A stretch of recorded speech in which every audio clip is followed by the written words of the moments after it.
kasusnya semakin meningkat dan perkembangan itu mencetuskan kebimbangan kepada kerajaan. Serius trend penyebaran video dan gambar bunuh diri di media sosial.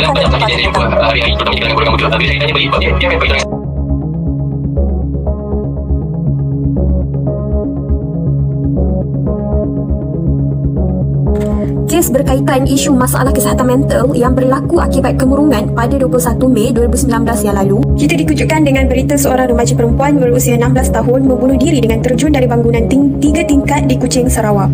Remaja malang itu bertindak sedemikian selepas membuat undian secara langsung di laman Instagramnya dengan menulis "Really important, help me choose die or life". Undian itu memperoleh keputusan 69% menyokongnya supaya membunuh diri. Mengapa dia memutuskan untuk mengakhiri riwayatnya? Ketua Polis Daerah Padawan Suparandi Aidil Bor Hassan menjelaskan remaja itu tertekan selepas bapa tirinya berkahwin dengan wanita Vietnam di Singapura dan jarang pulang ke rumah.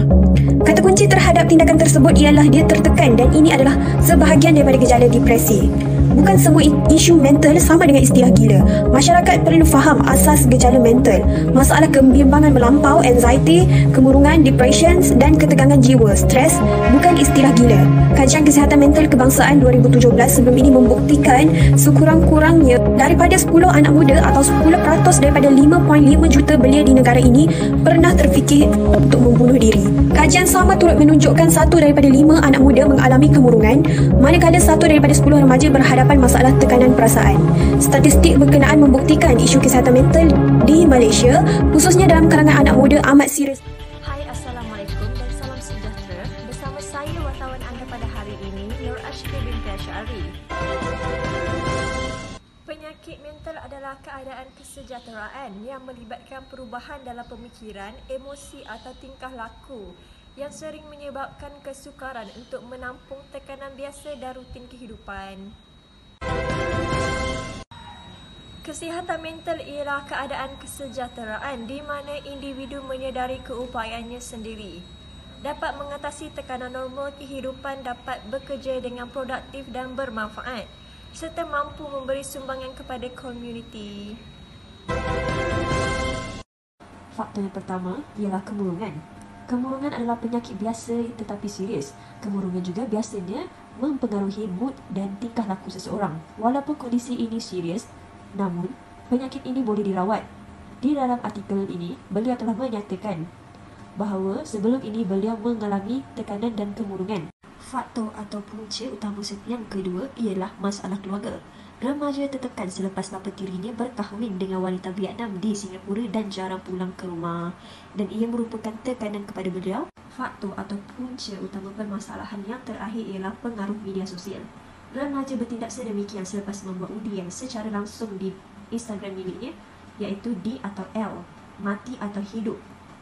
69% telah menyokong supaya membunuh diri. Seterusnya saya akan serahkan kepada rakan sekerja saya iaitu Nurul Hanan.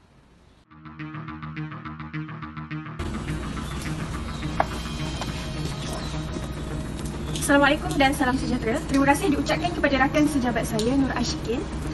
Seterusnya saya akan membincangkan tentang kesan-kesan disebabkan isu masalah kesihatan mental yang berkaitan dengan kemurungan ini. Seperti yang kita sudah ketahui tentang faktor dan punca kesihatan mental yang telah dikupaskan oleh saudari Ashkin sebentar tadi, terdapat kesan-kesan kemurungan yang perlu kita ketahui kerana benda ini bukanlah hanya akan terkesan kepada diri sendiri sahaja, malah individu terdekat juga akan turut terkesan. Mereka akan sering merasa tidak berupaya, tidak berharga dan rasa bersalah yang teramat sangat. Individu yang mengalami masalah kemurungan, kebarangkalian mereka tidak akan menunjukkan simptom-simptom di khalayak ramai kerana khawatir akan dihukum oleh masyarakat. Akan tetapi sebenarnya mereka adalah insan yang memerlukan dorongan dan sokongan daripada kita semua. Dari hal ini, individu terdekat akan terkesan sekiranya ahli keluarga mangsa membunuh diri, mereka akan rasa terkesan dengan menyalahkan diri mereka sendiri kerana tidak dapat menyelamatkan mangsa sebelum ini.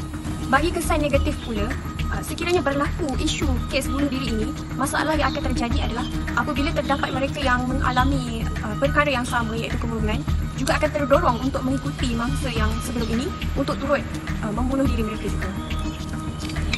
kesan kepada masyarakat pula, sekiranya mereka tidak peka akan isu masalah kesihatan mental ini, mereka akan terus menyalahkan mangsa dan akan memberikan persepsi negatif terhadap kes bunuh diri ini.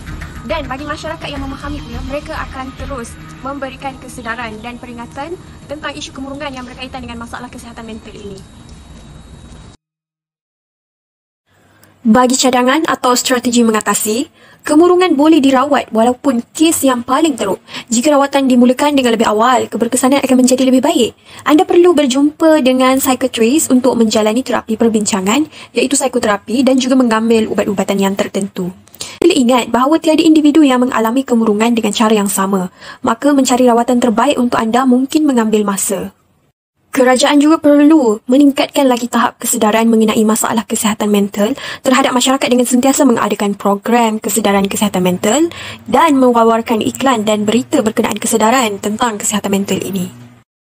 Bagi masyarakat pula, anda perlulah sentiasa membuka minda dan sentiasa mengambil tahu dan peka mengenai isu-isu semasa yang berlaku. Perubahan gaya hidup seperti senaman, tidur secukupnya, perhubungan sosial dan juga pemakanan yang sihat adalah aspek yang perlu diambil berat oleh semua pihak sebagai langkah awal pencegahan. Sebagai masyarakat yang prihatin, kita perlulah sentiasa peka dengan individu dan persekitaran kita. Janganlah kita terus menghukum dan menilai sesuatu perkara atau isu yang berlaku tanpa usul periksa dan pengetahuan mengenai perkara yang terjadi. Jadilah individu yang prihatin dan mengambil berat terhadap masalah kesihatan mental ini kerana ianya adalah masalah gangguan kesihatan yang serius dan perlu diambil berat oleh kita sebagai masyarakat yang penyayang.